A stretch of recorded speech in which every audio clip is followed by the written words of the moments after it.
Bom dia, irmãs e irmãos, graça e paz, tudo bem? Joia. Então, estamos aqui para dar continuidade aos nossos estudos, sobre as cartas de João. Lembrando que no capítulo anterior, no capítulo 2, nós tivemos vários princípios, várias formas de abordagem. Então, nós aprendemos lá que devemos observar os mandamentos, aprendemos a nos preservar do mundo, onde nosso versículo chave foi: ora, o mundo passa com as suas concupiscências, mas o que faz a vontade de Deus permanece eternamente.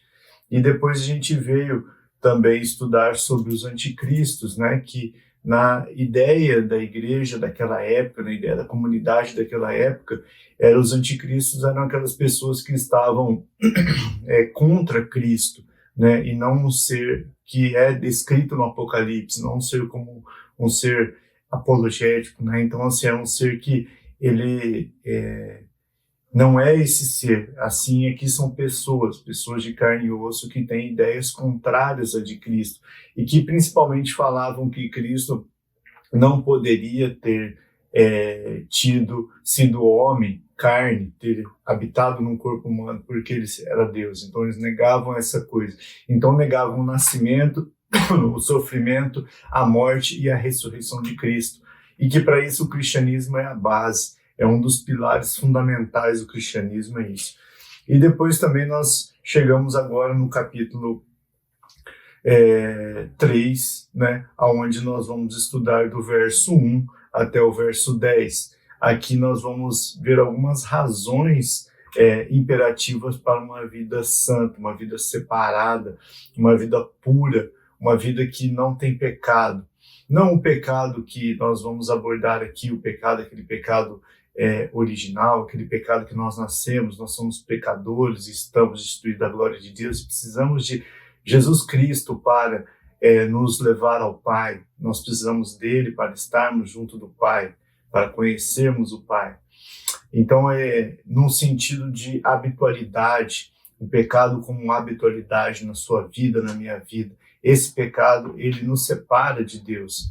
E esse pecado, ele está bem intrínseco aqui no texto que nós vamos estudar em razão de vários aspectos. Mas João, ele vem como um bom advogado, um bom refutador das questões que os anticristos têm levantado.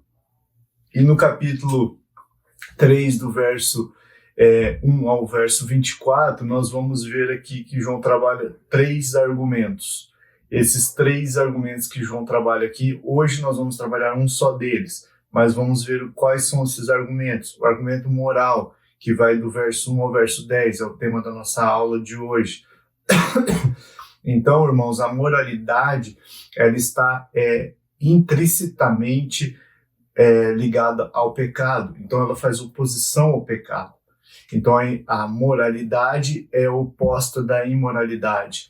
Então, a pureza é oposta do pecado. Então, é esse dualismo que nós vamos ver hoje. E João vai trabalhar também o argumento social, que a gente vai ver na próxima aula, que é do verso 11 ao verso 18. E depois a gente vai ver também o argumento doutrinário, que é do verso 19 ao verso 24. Isso tudo dentro do capítulo 3. Então você vê que João, ele vem trabalhando de uma forma a refutar esses 3 pontos, a reforçar esses 3 pontos básicos, que são a moral, o social e o doutrinário. Isso nós vimos no capítulo 2 e agora a gente vai ver um pouquinho mais profundo e mais claro no capítulo 3. Então vamos analisar agora o primeiro argumento. E esse argumento a gente vai colocar de uma forma que o verso 10 é o verso chave desse argumento. Então vamos lá. Nisto são reconhecíveis os filhos de Deus e os filhos do diabo. Todo que não pratica a justiça não é de Deus, mas nem quem não ama ao seu irmão. Então nós temos aqui esse versículo como chave. O tema da nossa lição de hoje é razões imperativas para uma vida pura, E vamos estudar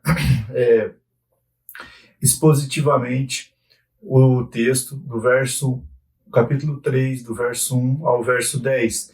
Então, aqui nós não colocamos nenhuma forma teológica ou alguma doutrina de igreja, que nós colocamos puramente o que está escrito na palavra, o que há de entender para aquela comunidade e para hoje, e uma aplicação para as nossas vidas, né? Isso é importante na palavra de Deus, quando você coloca em prática. Então, o primeiro tópico vai do verso 1 ao verso 3, o grande amor de Deus.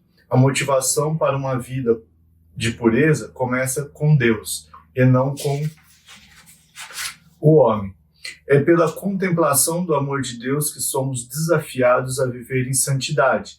Destacamos aqui três verdades, né? A primeira, o grande amor de Deus precisa ser percebido. No verso 1, parte A. Vede que grande amor tem nos concedido o Pai.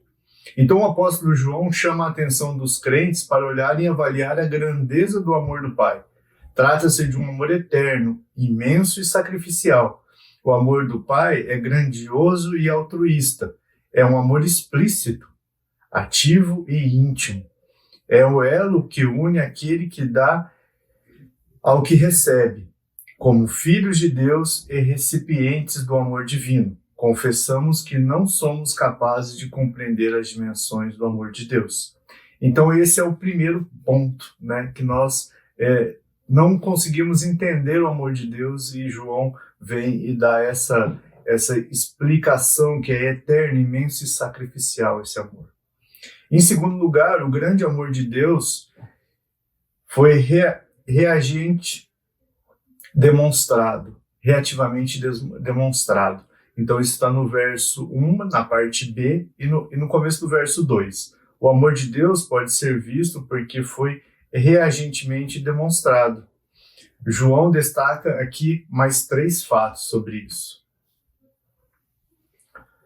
Por essa razão, o mundo não nos conhece, porquanto não conhece a ele mesmo. João recorda os privilégios da vida cristã e diz que, sendo nós pecadores, inimigos de Deus, filhos da ira, somos agora filhos de Deus. Somos conhecidos no céu, mas desconhecidos aqui na terra. Somos amados por Deus, mas odiados pelo mundo, porque o mundo não conhece a Deus, também não conhece os filhos de Deus. Então a adoção nos mostra que esse sentido aqui de sermos filhos de Deus está na conotação de adoção. Nos mostra a grandeza da graça, isso no verso 1. A glória da esperança, no verso 2. E o motivo da santificação, no verso 3. O único caminho para entrar numa família é pelo nascimento ou pela adoção. Então, a adoção dá-nos o privilégio de sermos filhos, a regeneração, a natureza de filhos. Então, a adoção era bem conhecida no Império Romano, que é de onde deriva o nosso direito. A pessoa adotada perdia os direitos da antiga família e ganhava os direitos de um filho na nova família. O filho adotado torna-se herdeiro de todos os bens do seu novo pai. Legalmente, a vida antiga do adotado fica totalmente cancelada. As dívidas todas eram canceladas, o filho adotado era considerado uma nova pessoa. Aos olhos da lei, a pessoa adotada era literalmente filha de novo pai. Então você vê que quando esse amor nos adota, ele cancela toda aquela nossa vida anterior e nos dá uma nova perspectiva, uma nova herança em Deus. Um ponto aqui que eu olho antes de continuar e compartilho com os irmãos, é bom os irmãos lerem, se familiarizarem com o texto que nós estamos trabalhando aqui. Porque eu não tenho o hábito, né, e os irmãos já devem ter percebido, eu não tenho o hábito de ler o texto bíblico. Eu só leio o verso-chave e já vou para as explicações, as explanações. Então aqui o terceiro ponto é, olhando para o presente, vemos a bênção da propiciação da filiação. Isso está na parte A do verso 2. Amados, agora somos filhos de Deus, Nós somos filhos de Deus de 3 formas distintas. Somos filhos por criação, por adoção e por geração. Deus nos criou, nos adotou e nos gerou de novo. Como isso? Nascemos de cima, do alto do céu, nascemos de novo. Isso está em João 3:3. Da água e do Espírito, João 3:5. Então, João lá no Evangelho, por isso que eu falo que essas cartas, elas são uma ligação do Evangelho. Muitas vezes elas são um reforço do que do que João escreveu no seu Evangelho. Porque ele está relembrando de um determinado tempo, lembrando que o Evangelho de João foi escrito antes dessas cartas. Então ele já tinha sido rodado, já tinha sido lido nas comunidades, e as comunidades estavam meio que se desviando. Por quê? Por causa dos anticristos, aquelas pessoas que negavam algumas verdades doutrinárias que estavam dentro do Evangelho. E por negar isso, eles estavam indo contra Cristo. E diante disso, João tem que combater esse cristianismo, esse anticristianismo, que era, na realidade, eu já falei aqui em outras épocas, né, em outros vídeos, que é a gnose. Então, a gnose é o anticristo. Então, assim, naquela época era o anticristo. Hoje nós temos várias outras doutrinas que são anticristãs. Então, o quarto ponto é, olhando para o futuro, vemos a bênção da glorificação. Isso está lá no verso 2, parte B. E ainda não se manifestou o que havemos de saber. Sabemos que, quando ele se manifestar, seremos semelhantes a ele, porque haveremos de vê-lo como ele é. João não tem o propósito especulativo, mas prático. Ele fala da expectação da segunda vinda de Cristo. Não por razão teológica, mas ética. Quando Cristo se manifestar, nós veremos como ele é, e seremos como ele é. A visão benefácia de Cristo é resultado da glorificação, porque seremos semelhantes a ele e porque vemos como ele é. E em terceiro lugar, né, aqui dos 3 pontos, aqui eram 3 verdades, agora a gente entra no terceiro ponto do primeiro bloco. O grande amor de Deus deve ser correspondido, isso está no verso 3. E em si mesmo, o apóstolo João não revoga nem ordena aos filhos de Deus que se purifiquem. Ele declara um fato. Aqueles que guardam a segunda vinda de Cristo automaticamente e necessariamente se purificam, assim como ele é puro. Essa purificação não é cerimonial, mas moral, uma vez que a palavra grega haneia, pureza, é liberdade de manchar moral, da mancha moral. Ok? Então aqui João vem trazer que como você espera em Cristo a segunda vida dele, como nós esperamos em Cristo, como a comunidade esperava em Cristo a segunda vinda, né, tinha que se manter como a pureza, mas a pureza no sentido moral. Então, o que Cristo fazia, né, aquelas pessoas, nós cristãos, aquelas comunidades tinham que reproduzir, né? Elas não poderiam agir de outra forma, elas não poderiam agir como pagãs, mas sim como cristãs. E no verso 5 e 6, que é o próximo tema nosso, a grande obra de Deus, o Filho. O apóstolo João faz uma transição da segunda vinda de Cristo para a sua primeira vinda. Ele deixa de falar do Cristo que virá para falar do Cristo que já veio.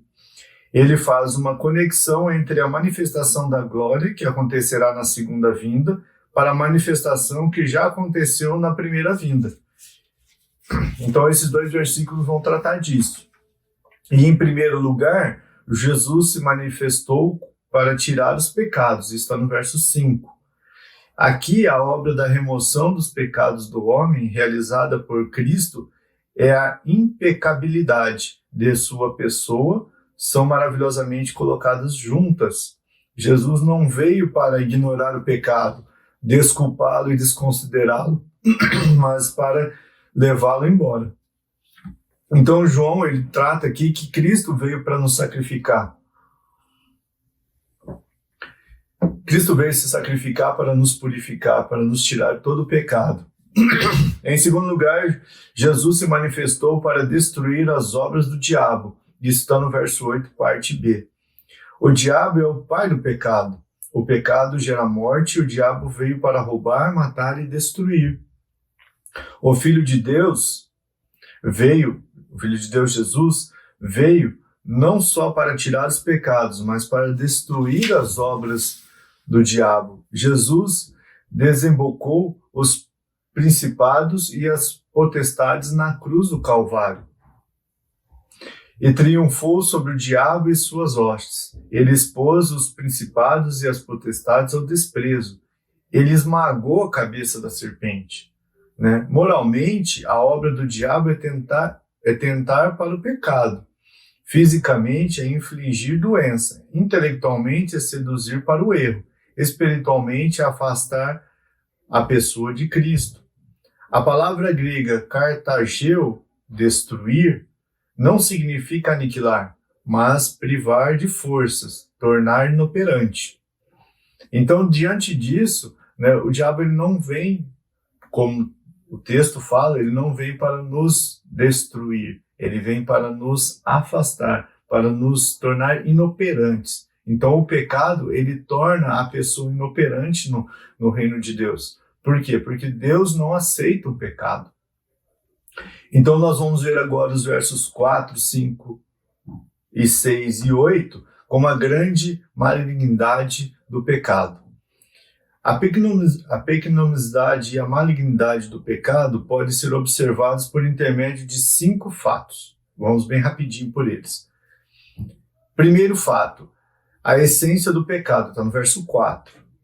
O apóstolo João diz que a essência do pecado é a ilegalidade. A palavra grega anomalia significa ilegalidade, transgressão. O pecado não é apenas uma falha negativa, uma injustiça ou falta de retidão, mas essencialmente uma ativa rebelião contra a vontade de Deus e uma violação de sua lei santa. Esse fato é tão sério que o anticristo, o homem da iniquidade, o filho da perdição, é chamado pelo apóstolo Paulo de homem sem lei. O segundo ponto, que está no verso 5, a ação do pecado. Né? Se Cristo se manifestou para tirar os pecados, no verso 5, e destruir as obras do diabo, no verso 8, a ação do pecado é insurgir-se contra a obra de Cristo. Toda vez que um filho de Deus peca, está se levantando contra Cristo e mostrando que não entende ou não dá o devido valor ao que Jesus fez por ele na cruz. Terceiro ponto. A razão do pecado, verso 6. Não havendo pecado em Jesus, fica claro, Jesus e pecado são contrastes perfeitos. Por definição, Jesus e pecado jamais podem estar juntos. Disso resulta obrigatoriamente, todo aquele que permanece nele não vive pecando. O pecado surge do não pertencer a Cristo. É importante permanecer em Cristo. E no pecado, ao mesmo tempo. Não é possível fazer isso, é impossível. É impossível permanecer naquele que é justo e pratica a injustiça ao mesmo tempo? Não. É impossível permanecer nele que é puro e viver na impureza ao mesmo tempo? É impossível ter comunhão com aquele que é luz e viver nas trevas ao mesmo tempo? A visão de Cristo e o conhecimento de Cristo são incompatíveis com a vida no pecado. Então, esse é o terceiro ponto. Então, o verso 6 diz isso. O verso 8, agora, parte A. O diabo é o pai do pecado. O pecado vem dele. Pecar é obedecer àquele que peca desde o princípio, em lugar de obedecer a Deus. Essa é a origem do pecado. E quando não apenas pecamos, mas praticamos o pecado, quando não apenas somos colhidos por ele, mas o exercemos conscientemente e nele permanecemos, então não apenas sucumbimos a uma tentação momentânea, mas somos do diabo e fomos essencialmente arrastados para dentro da rebeldia dele contra Deus. O quinto ponto, verso 5, a vitória sobre o pecado. Glória a Deus. Só aquele que é justo e puro, em quem não existe pecado, pode tirar os pecados. Só por meio do sangue de Jesus podemos ter vitória sobre o pecado. A vitória sobre o pecado não é obtida pelo conhecimento exegético dos gnósticos, nem pelas experiências místicas dos falsos mestres, mas pela obra de Cristo na cruz. O pecado não pode ser tirado pelo esforço humano, não podemos levá-los a nós mesmos. O injusto não pode justificar-se a si mesmo, o impuro não pode purificar-se a si mesmo. Somente o sangue de Cristo pode nos lavar de todo pecado. Isso está lá no capítulo 1, no verso 7 da primeira carta de João. Então, assim, nós chegamos ao último bloco, né, desse texto. A grande impossibilidade dos filhos de Deus viverem na prática do pecado, vai do verso 7 ao verso 10. O apóstolo João destaca 4 importantes verdades que nós vamos trilhar agora. A prática da justiça é a verdadeira imitação do Deus justo. Os gnósticos queriam enganar os cristãos teologicamente, no capítulo 2, versículo 26, e moralmente, no capítulo 2, versículo 7. No entanto, para João, o fazer é a prova do ser. Não imitemos a Deus por intermédio de ritos místicos, mas pela prática da justiça. Deus é justo e Jesus Cristo é justo. Quem é nascido de Deus é justo, mediante a obra substitutiva de Cristo e a imputação de sua justiça. Por consequente, vive na prática da justiça. Segundo ponto, a prática do pecado é a verdadeira identificação do diabo, está no verso 8. Se a prática da justiça é a imitação de Deus, a prática do pecado é a imitação do diabo. A prática da justiça e a prática do pecado identificam a nossa paternidade. Aqueles que são filhos de Deus praticam a justiça, aqueles que são filhos do diabo praticam o pecado. É simples assim que o João está tratando, está indo direto ao ponto. Não somos o que falamos, mas somos o que fazemos. Não é o nosso discurso que nos torna filhos de Deus, mas provamos a nossa filiação divina pelas nossas obras. Forte isso. No terceiro ponto, a prática do pecado é impossível para os filhos de Deus, está no verso 9. Alguns críticos veem a contradição do apóstolo João ao examinarem que ele escreveu no capítulo 1, verso 10, 8, 10 e no capítulo 2, verso 1, o que escreveu agora no verso 9. Contudo, não há aqui nenhuma contradição. Em cada capítulo, João está combatendo um erro diferente. A primeira posição, capítulo 1, é cega para o pecado e nega a sua gravidade. A segunda posição, no capítulo 3, é diferente para com o pecado e nega a sua gravidade. João refuta duas esferas, mostrando que no capítulo 1 a universalidade do pecado e no capítulo 3 a incompatibilidade do pecado no cristão. Pecar aqui não está no presente, pecar aqui está no presente contínuo. E isso significa que o cristão não pode viver na prática e no hábito do pecado. O cristão não pode viver deliberadamente e instintivamente no pecado. O pecado não é mais a atmosfera de sua vida. Então nós deixamos um pensamento aqui. Está sendo transmitido em 1 João 3:9, não é o que nascido de Deus jamais comete um ato pecaminoso, mas que ele não persiste no pecado. O pecado deliberado é uma conspiração contra o amor do Pai, contra o sacrifício expiatório do Filho e contra a obra regeneradora do Espírito Santo. João alista 2 razões eloquentes pelas quais os filhos de Deus não podem viver na prática do pecado. A primeira é por causa da divina semente nele implantada. A semente divina, que no grego está escrito esperma, é isso mesmo, foi implantada em nós. O princípio divino da vida verdadeira foi dado para que a concepção da nova pessoa dentro de nós. E assim como o filho natural cresce com as características do pai que o gerou, também nós cada vez mais crescemos na natureza espiritual do nosso Pai Celeste. João usa aqui o quadro da reprodução humana. O sêmen carrega a vida e transfere características paternas. Portanto, os que são filhos de Deus herdam a natureza divina. E como decorrência, o nascido de Deus não pode viver pecando, porque é nascido de Deus. A divina semente é a palavra de Deus que habita em nós. Fomos gerados dessa semente incorruptível.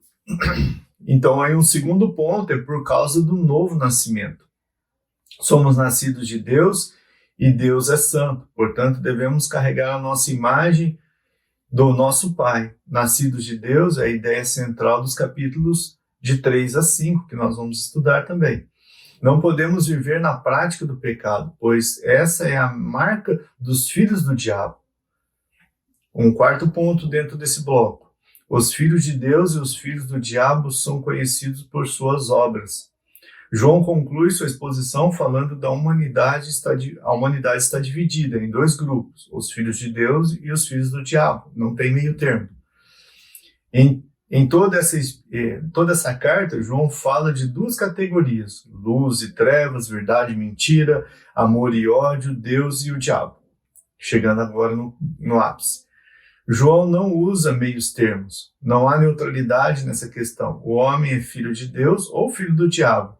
A nossa ascendência é divina ou diabólica. Então não podemos pensar que a igreja estão os filhos de Deus, e lá fora, no mundo, estão os filhos de diabo. João estava presente quando Jesus disse aos judeus devotos e fiéis à lei, com todas as suas realizações religiosas e morais: vós sois do diabo, que é o vosso pai, e quereis satisfazer-lhe os desejos. Isso está lá em João 8:44. Muitos filhos do diabo convivem na igreja, ouvem a palavra de Deus e entoam os mesmos hinos. Dominam bem o linguajar cristão. Há alguns que até mesmo se vangloriam. Senhor, Senhor, porventura não temos nós profetizado em teu nome, e em teu nome não expelimos demônios, e em teu nome não fizemos milagres? Isso está em Mateus 7:22. Contudo, Jesus não contesta de que o fato tenham realizado tudo isso. Nesse caso, não seria eles membros preeminentes da sua igreja? Não. Para Jesus, não. Não vos conheci, apartai-vos de mim, os que praticam a iniquidade. Mateus 7:23. Dessa forma, ou desta maneira, João também contesta: todo aquele que não pratica a justiça não procede de Deus, nem aquele que não ama ao seu irmão, no verso 10. Então, a maneira de conhecer o verdadeiro cristão, irmãos, é pela sua conduta moral. Pelos frutos é que se conhece a árvore, Mateus 7:20. Os filhos de Deus são conhecidos por 3 testes: o teste moral, o teste social e o teste doutrinário. Os filhos de Deus são conhecidos pela obediência, amor e fé. Ou seja, os filhos de Deus andam como Cristo andou e praticam a justiça. Os filhos de Deus amam a Deus e aos irmãos. E os filhos de Deus creem que Jesus veio em carne, morreu, ressuscitou e voltará. Já os filhos do diabo não praticam a justiça, nem amam ao seu irmão. A falta de justiça e a falta de amor provam a falta do novo nascimento. Irmãos, então esse é o estudo de hoje. É o estudo que você deve rever, olhar o texto bíblico, assistir novamente a aula, e que até o próximo estudo a gente possa estar crescendo espiritualmente, nos tornando cada vez mais filhos de Deus e deixando e abandonando o pecado. Deus abençoe sua vida.